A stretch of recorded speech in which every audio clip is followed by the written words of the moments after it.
Ce țară e aceasta? Ce caut eu aici când fratele mi-e dus în Elizeu?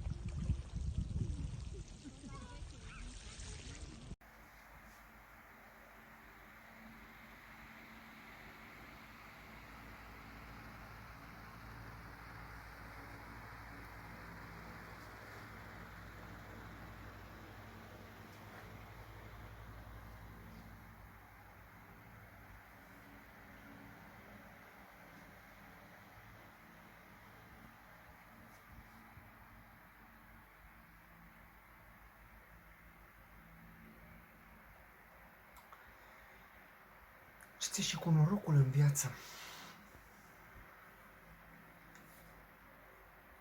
Maria mi-a spus odată că stăpâna mă consideră atrăgător.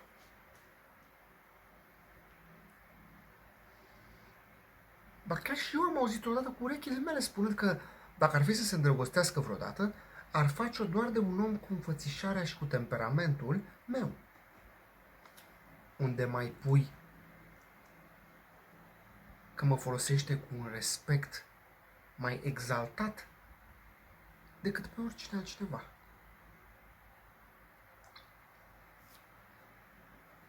Ce să înțeleg eu de aici?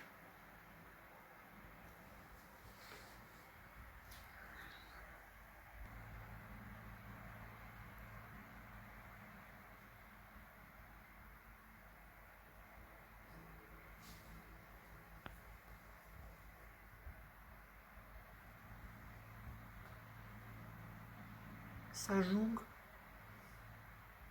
contele Malvolio.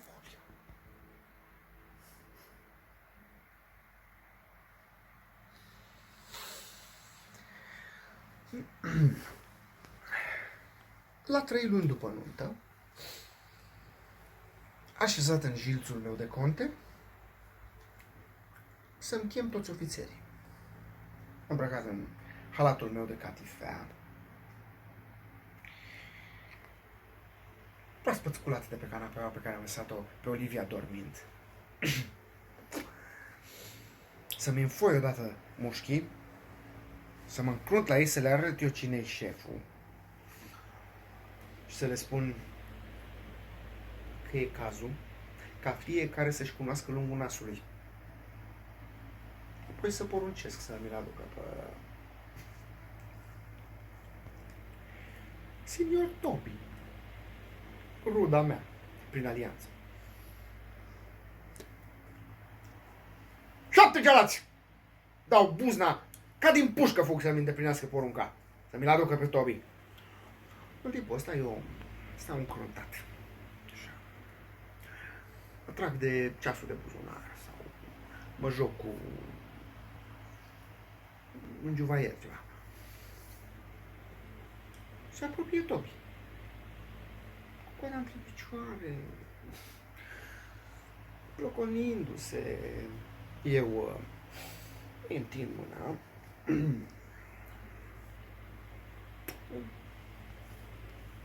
Ascunzându-mi un zâmbet prietenos. Unchiule Toby, soarta mi-a făcut-o cadou pe nepoțica dumitale. Așadar îngăduie-mi prerogativa acestei cuvântări.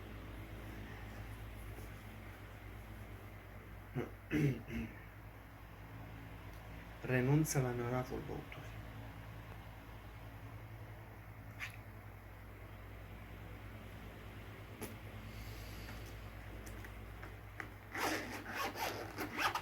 Și în plus, în plus, nu-ți mai irosi prețiosul tău timp în compania acelui prostănac. Cum îl Sărendriu. Să moară calul. Ăsta e scrisul stăpânei.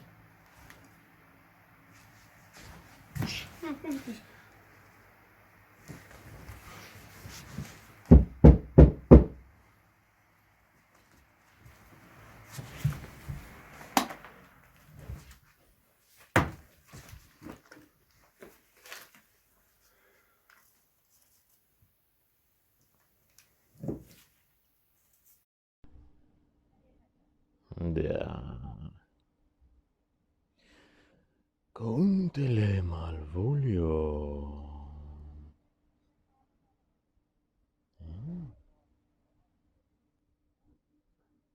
E scrisul, Doamne, e dânsa și ceu, și uul și teul. Așa face ea pe mare. E negreșit mâna ei. Zeus, pe cine iubesc eu știe bine, în gură mută fi mereu. Nu spui nimănui pe cine, nimănui. Nu spui nimănui pe cine. Pot da porunci celui iubit, tăcere însă în cuțit, ce mă sfâșie câteodată căci moai viața-mi toată. Moai. Moai.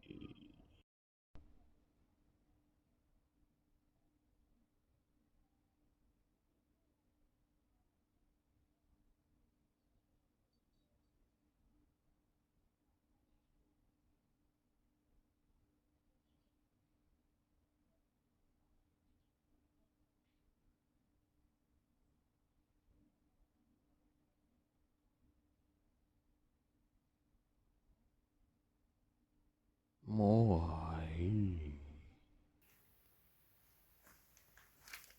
Așa face ea, păi, și... Ăsta-i cău ei mare. Nu capă nicio îndoială, e scrisul stăpânei.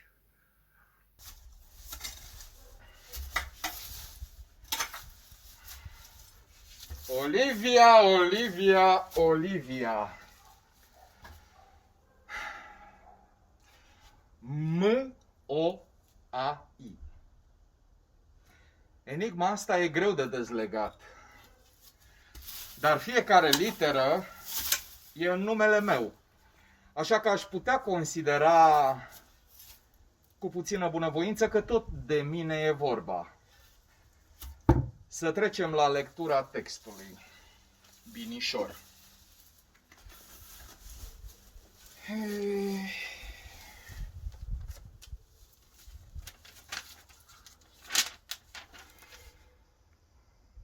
Dacă această scrisoare îți cade în mână, cugetă. Steaua mea m-a pus deasupra-ți, dar a mea înălțime să nu te sperie. Unii se nasc mari, alții dobândesc mărirea, iar altora, în sfârșit, le atârnă deasupra capului doar soculeagă. Mâinile destinului ți se întind, apucă-le cu îndrăzneală și strânge-le fierbinte. Ca să te deprinzi cu ce te așteaptă, schimbă-ți învelișul și arată-te sub un chip nou. Fii bățos cu rudele și tiran cu slugile. Limba ta să nu rostească decât cuvântări solemne. Arată-te psihastru. Acesta e sfatul pe care ți-l dă aceea ce suspină după tine. Adu-ți aminte, vino. Dacă vrei, ești un om făcut. Dacă nu, te voi considera mai departe un slugoi născut să-și ducă traiul printre cei de-o teapă cu ei, nevrednic să mângâie degetele soartei felice. Adio! Aceea care ar dori să te slujească în loc de a fi slujită de tine. A ta felice neferice. E limpede ca lumina zilei. Îi sar ochii după mine. Voi fi bățos, voi citi numai autori politici, voi fi tipul clasic de persoană însemnată. Nu mă pripesc și nici nu-mi fac iluzii deșarte. Nu, toate argumentele demonstrează foarte clar că stăpâna mă iubește. Ea mă felicita mai de unăzi pentru nemai văzuții mei ciorapi de culoarea șofranului și tot ea mi-a atras atenția asupra piciorușelor mele, lăudându-mi jartierele încrucișate. Și asta, de bună seamă, ca să știu de aici înainte că această ținută îi ațuță și mai mult amorul pe care mi-l poartă. Să mulțumesc cu gratitudine bunei mele soarte. Sunt fericit, sunt un om făcut. Am să-mi dau aere supraomenești. Voi fi solemn, n-am să mai port decât ciorapii galbeni cu jartiere încrucișate și asta neîntârziat chiar acum. Pe Jupiter, soartă, fii binecuvântată! Stai că mai e și un post-scriptum. E imposibil să nu ghicești cine sunt. Dacă corespunzi la amorul meu, fă-mă să înțeleg printr-un dulce surâs. Surâsul îți șade atât de bine. Deci, ori de câte ori te vei afla în preajma mea, cata surâde neîncetat, inimioara mea, te rog mult. Jupiter, îți mulțumesc. Voi surâde în dreapta, voi surâde în stânga, necontenit, neîncetat, tocmai precum mă vrei tu.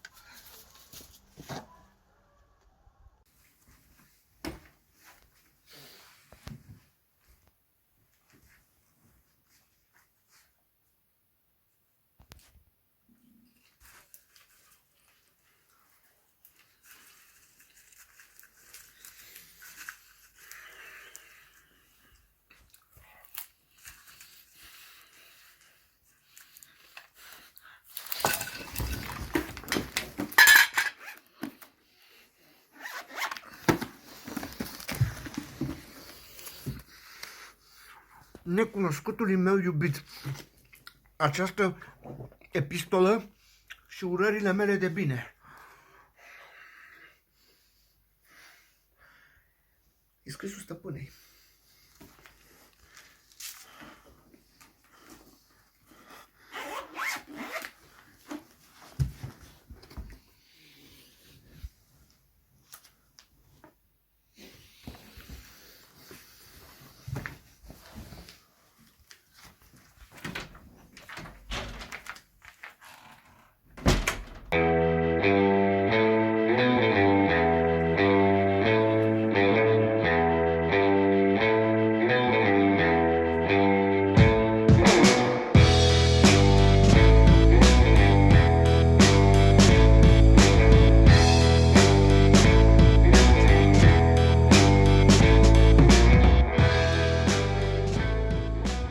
Malvolio Confession.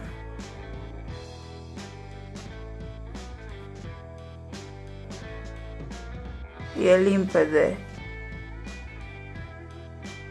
ca lumina zilei. Îi sar ochii după mine.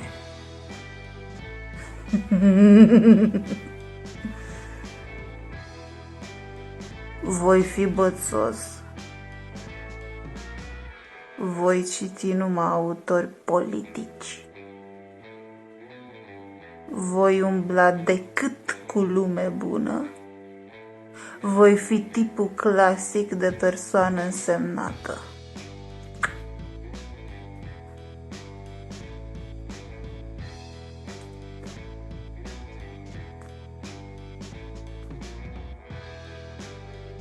Toate argumentele demonstrează că stăpâna mă iubește. Vreau să mulțumesc cu gratitudine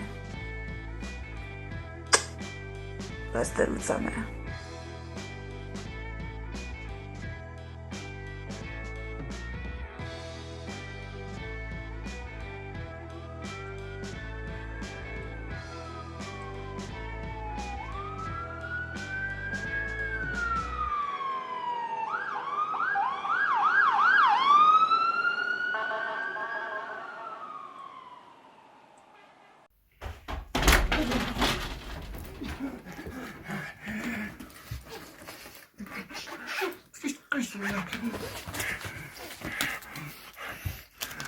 Cunoscutului meu, ăsta e mizmă și urările mele. Te deschid plicul.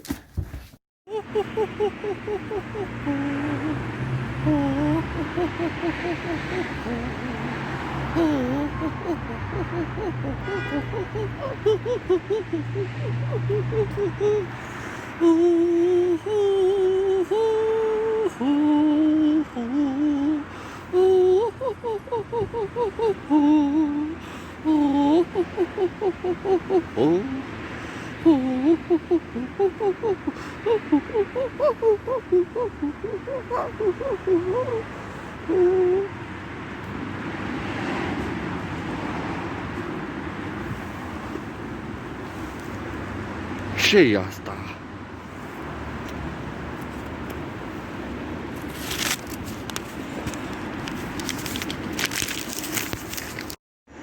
Pe viața mea e scrisul Doamnei.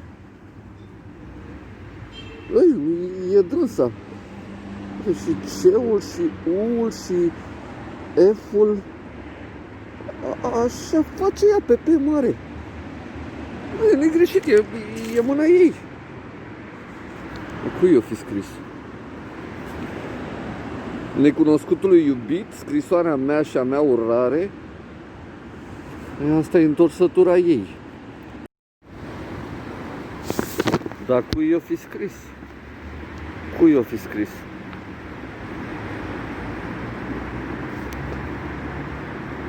Ia.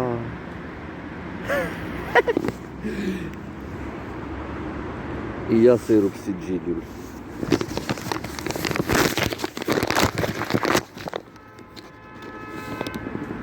Ups.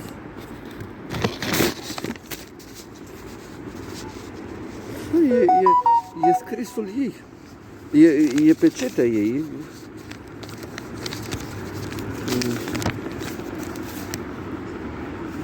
Zeus, pe cine iubesc eu știe bine. Gură mută fii mereu, nu spui nimănui pe cine. A nimănui? Dar ce urmează?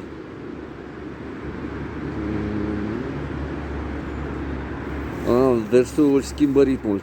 Nu spui nimănui pe cine. Păi, dacă cine ăsta ar fi chiar Malvolio.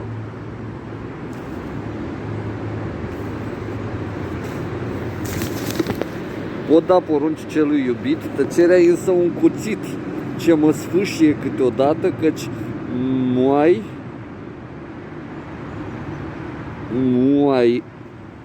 căci M-O-A-I e viața-mi toată.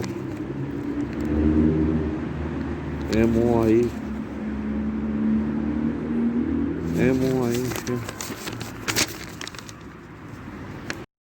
M-O-A-I e viața-mi toată. M-O-A-I e viața-mi toată. M-O-A-I e viața-mi toată. M-O-A-I e viața-mi toată. Stai, ia-mă încet. Deci, pot da porunci celui iubit. Desigur, dânsa poate să-mi poruncească oricând. Sunt în slujba ei. Da, dar ce-ar vrea să însemne literele astea de tipar? De-aș putea găsi vreo asemănare cu persoana mea. M-O-A-I e viața-mi toată. M-O-A-I e viața-mi toată. M-O-A-I e viața-mi toată. E limpede ca lumina zilei. Îi sar ochii. După mine voi fi bățos.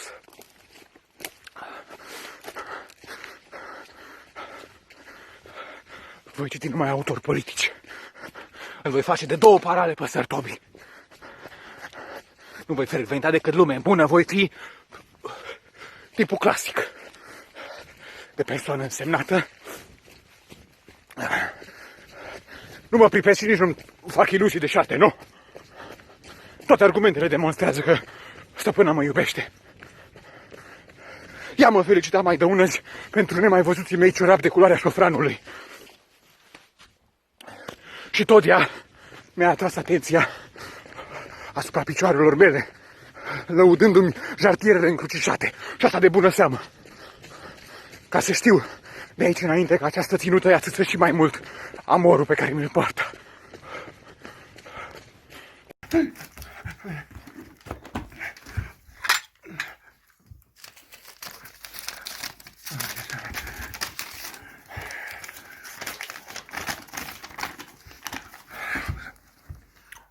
Jupiter știe că iubesc, însă pe cine oare? Taci gură-i tot ce îmi doresc, păstrează-mi taina mare. Păstrează-mi taina mare.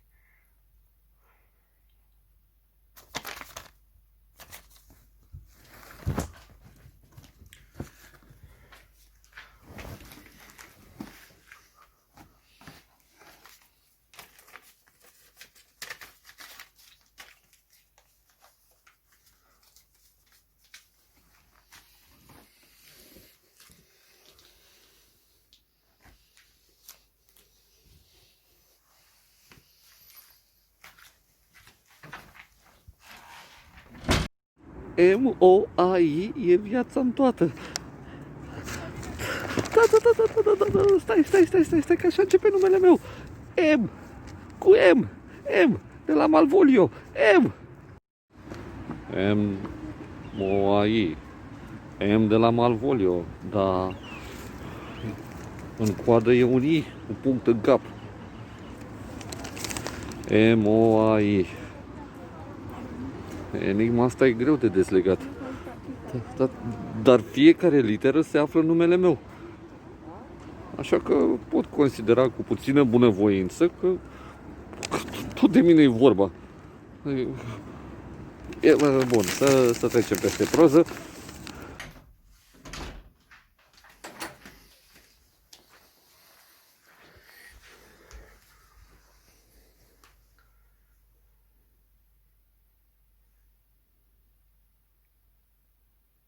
Oare pentru cine o fi?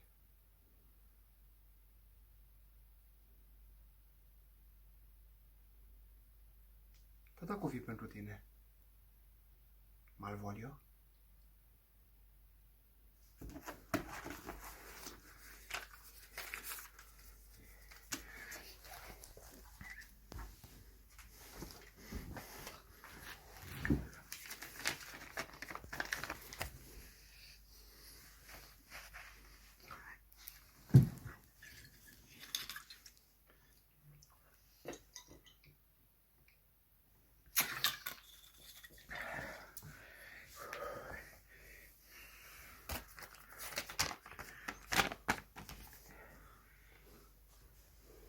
Îi dau porunci, dar îl ador, tăcerea e un pumnal și rea, mă înjunghe în inimă de mor, M-O-A-I e viața mea. M-O-A-I e viața mea.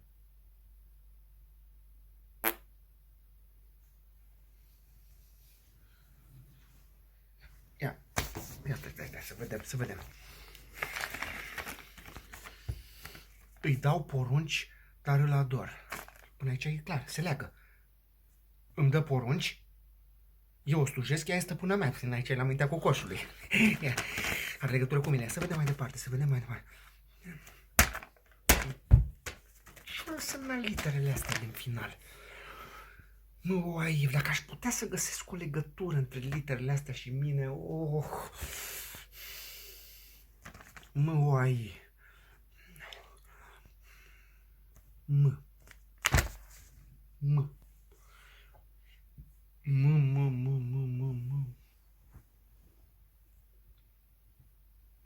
Mai e și un postscriptum. E imposibil să nu ghicești cine sunt. Dacă răspunzi la dragostea mea, fă-mă să înțeleg printr-un dulce surâs. Surâsul îți șade atât de bine.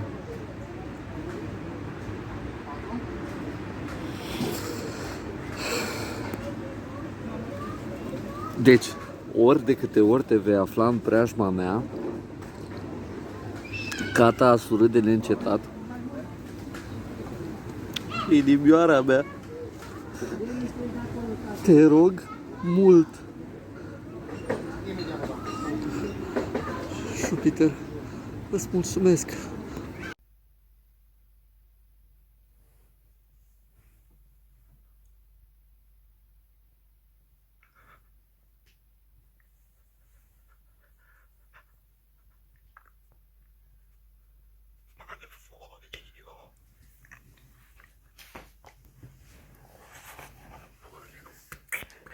Cum începe numele? Dar mai departe nu se mai leagă. Ce ori vrea să însemne celelalte litere? Ar trebui să urmeze A, nu O. Și mai e și I-ul ăsta în spate. Dar dacă totuși am vrea puțin să încercăm să găsim o legătură.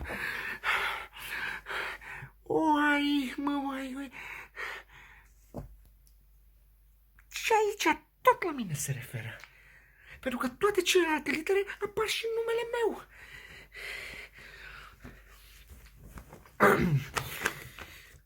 Urmează proza. Dacă o să-ți cadă în mână, chibzuiește bine. Ursita a vrut să fiu deasupra ta, dar să nu-ți fie teamă de măreție, căci unii sunt mari din naștere, unii dobândesc măreția, iar unora le este dăruită de alții. Destinul e generos cu tine. Păi, e limpede ca lumina zilei.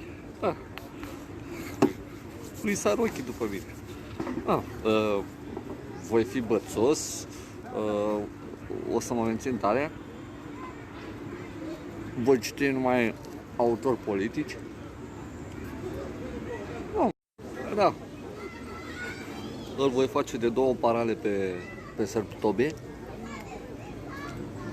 Nu voi frecventa decât lumea bună și voi fi, cum se spune, tipul clasic de persoană însemnată. Nu mă pripesc. Nici nu-mi fac iluzii de șarte. E clar, stăpâna mă iubește. I-am lăudat de ună zi ciorapii cei galbeni. Aha, da. De culoarea muștarului. Cu trup și suflet acceptă-i ofranda și ca să te obișnuiești cu ceea ce urmează să devii, leapădă-ți înfățișarea umilă și arată-te în straie noi. Ia-te în coarne cu neamurile și fii dur cu servitorii. Să faci politică cu glas tare, să te audă toți. Comportă-te în așa fel încât să fii altfel decât ceilalți. Așa te sfătuiește cea care suspină de dorul tău. Adu-ți aminte cine ți lăuda ciorapii galbeni și voia să te vadă cu jartiere încrucișate. Adu-ți aminte. Curaj, ești un om făcut, dacă asta e și dorința ta. Iar dacă nu, atunci n-ai decât să rămâi un simplu majordom în rând cu ceilalți servitori nedemn de ceea ce îi oferă în dar fortuna. Nu, cu bine. Aceea care bucuroasă te-ar sluji în loc să-ți fie stăpână. Nefericita răsfățată a soartei.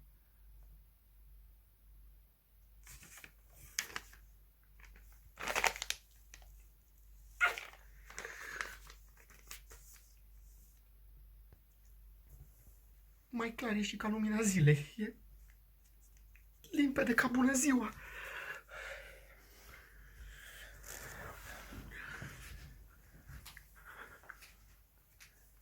Slavă ție, Doamne!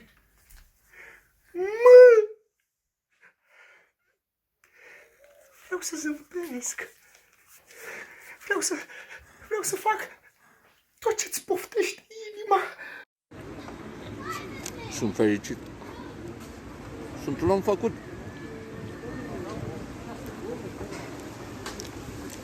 O să-mi dau de acum încolo numai aere supraomenești.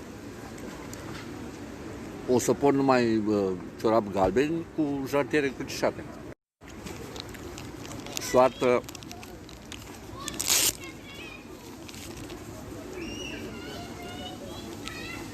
fii binecuvântată.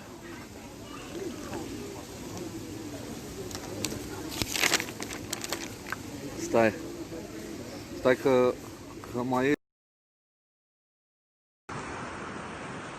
Ce-i de făcut acum? Stăpânul meu e îndrăgostit de ea, iar eu, un monstru, mă prăpădesc de dragul lui în timp ce ea, amăgită, moare după mine. O, timp, le-am încurcat ca niciodată. Descurcă-le să ies basma curată. Domnița mea, pe stăpân să nu fii supărată, că n-am să te mai caut niciodată. Voi surâde la dreapta, la stânga, necontenit, neîncetat, întocmai cum vrei tu.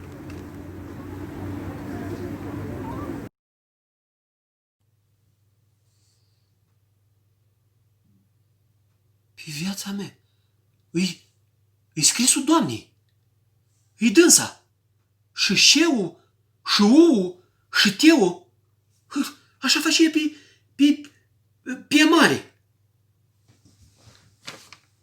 Necunoscutului iubit, scrisoarea mea și a mea urare. Asta e întorsătura ei. Ia să-i rup eu sigiliu, îi rup sigiliu. cu voia dumneavoastră. Înșetișor. Peșetea reprezintă chipul Lucreției. E peșetea ei. Ia stăpânii. Dar cui o fi scris-o?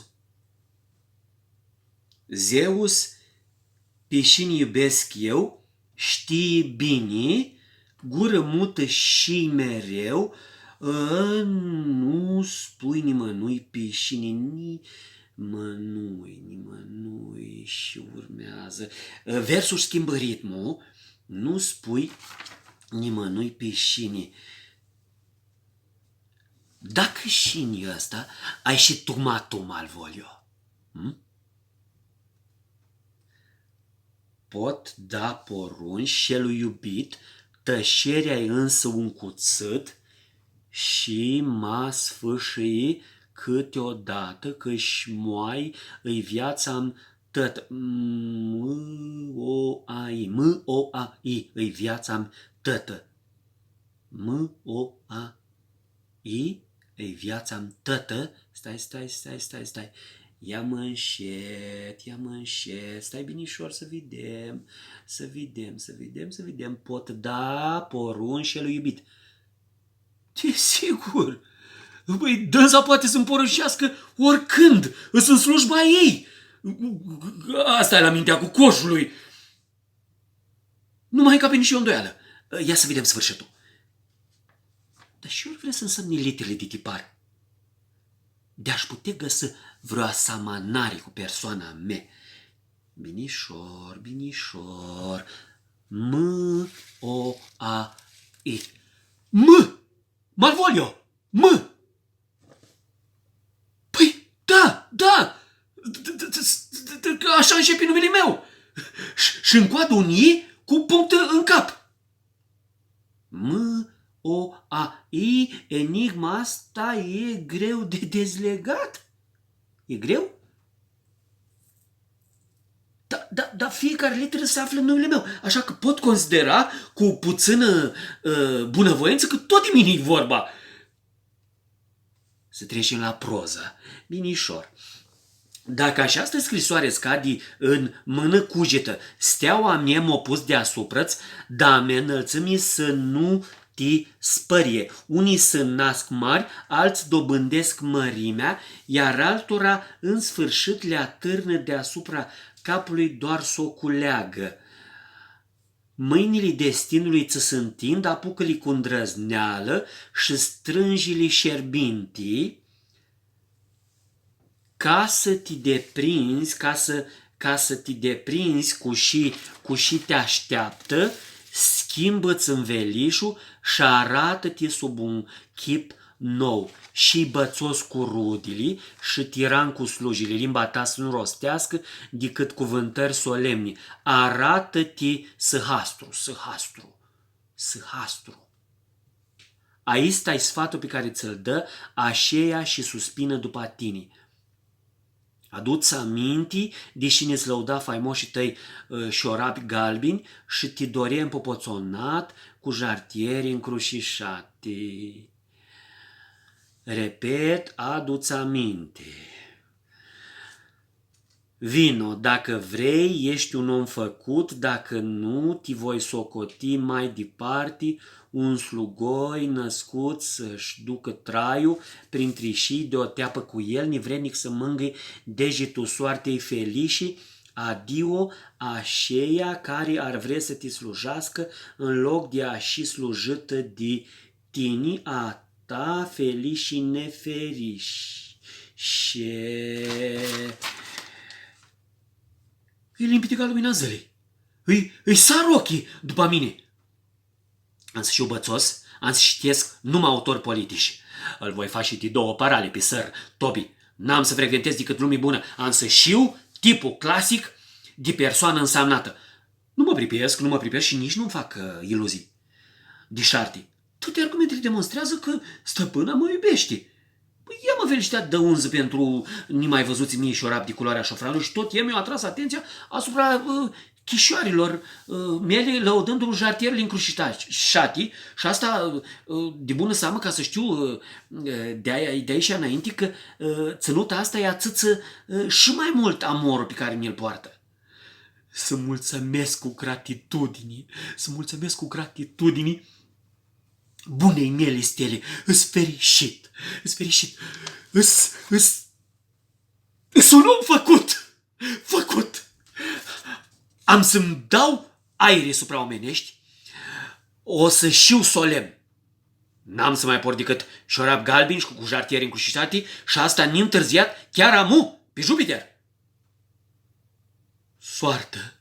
Soartă și binecuvântată. Stai că mai ești un postscriptum. E imposibil să nu ghișești cine sunt dacă răspunzi la dragostea mea, fă-mă să înțeleg printr-un dulce și surâsul îți șadi atât de bine.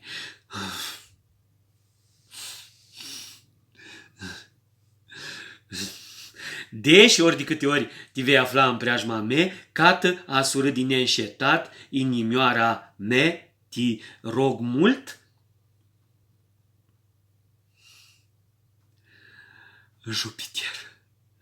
Jupiter, îți mulțumesc, Jupiter, îți mulțumesc.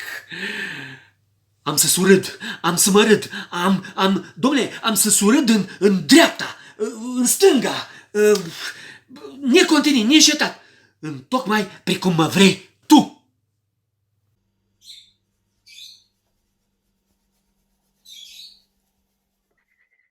Olivia, te poftesc că a încheiat desenul. Terapia și art-terapia presupun profunda dezvăluire. De aceea rogu-te acum, la finele ședinței, să îndepărtezi de pe chipul zvălul.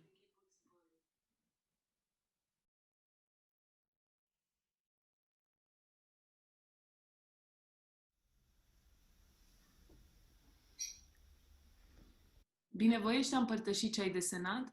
Ce te frământă? Sunt necăjită.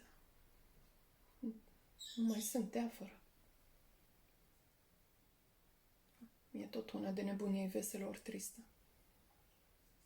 De cele întâmplate ai vrea să vorbești? Rău m-am purtat. Mă tem cu mine însă, cu Cezario și slujitorul meu. Sper că nu am făcut cruzimea să gândească vreun lucru rău de mine. Mi-e negrăit de drag. De prea mult îmbiu o inimă de piatră și cinstea prea ușor mi-am dat-o în vânt. Dar dacă e prea descris să cad, mai bine să mă sfâșie leul decât lupul. Asta am și desenat.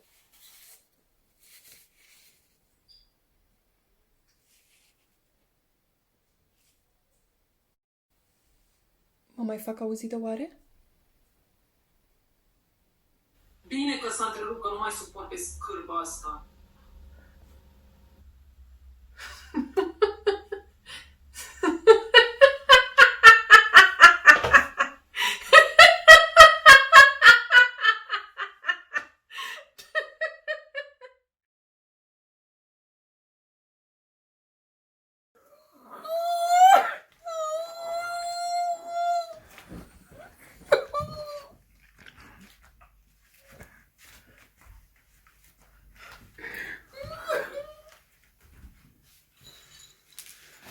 E minunat ce faci, numai că mi s-a oprit.